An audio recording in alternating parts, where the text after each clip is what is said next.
જિંદગી પથરામાં જ રહેવાનું છે, ઝૂંપડામાં જ રહેવાનું છે? નથી રહેવાનું. હું પોતે મારા જીવનની અંદર શરૂઆત મેં પતરાના ઘરથી કરી અને અત્યારે હું હરેક વર્ગના લોકોના ઘર ધાબાવાળા પાકા મકાનો બનાવતો હોય તો એમાં ખોટું છું.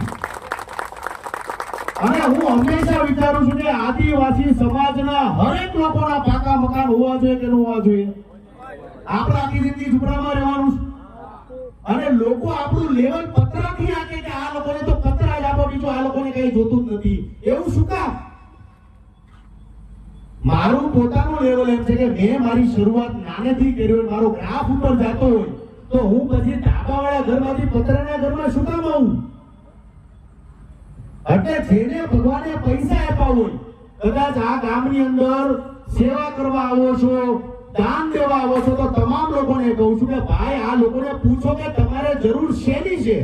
અને હરેક આદિવાસી સમાજના લોકોને બહુ વટથી કહું છું કે તમને કોઈ કઈ આપવા આવે તો વટથી કહો મારે પાકું મકાન બનાવવું છે, વટથી કહો.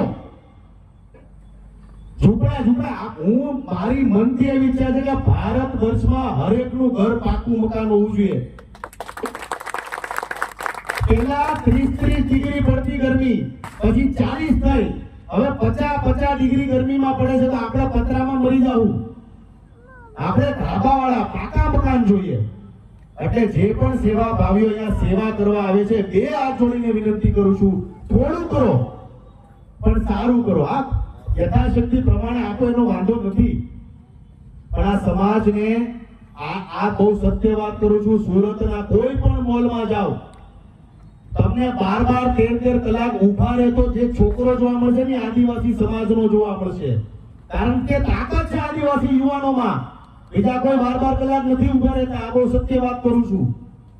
માટે હક માટે લડો, સારા કામ માટે લડો. ને જે વ્યક્તિ તમારા સમાજમાંથી જે નવયુવાન સારું કામ કરતો એને સપોર્ટ કરો, એને આગળ લાવો.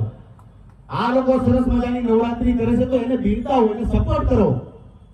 ગુજરાતમાં વખાણ કરવાની સિસ્ટમ રહી જ નથી. આપણે કોઈની પ્રશંસા કરી જ નથી શકતા. પ્રશંસા કરતા શીખો. સોશિયલ મીડિયા બહુ સારી વાત છે, પણ સોશિયલ મીડિયાની અંદર કોક સારું કામ કરતો હોય, આપણા ગામનો હોય, આપણા સમાજનો હોય, કે કોઈ સારો પ્રમુખ સારું કામ કરતો હોય કે આપણે જવા દો, એવો જ છે, એવું ન હોય યાર. પૈસા જીવનમાં મહત્વના નથી, મહત્વનું છે તમારો સમય. કોઈ વ્યક્તિ પોતાનો જીવનનો કિંમતી સમય કોઈ ગરીબ પાછળ ખર્ચતો હોય ને તો એને બિરદાવો. આ બહુ સત્ય વાત કરું છું. એટલે આજે અહીંયા હું આવ્યો છું, મને બહુ મજા આવી. તમારો ખૂબ ખૂબ આભાર. 3 ઘર અત્યારે સિંધણ ગામમાં કરું છું ને આ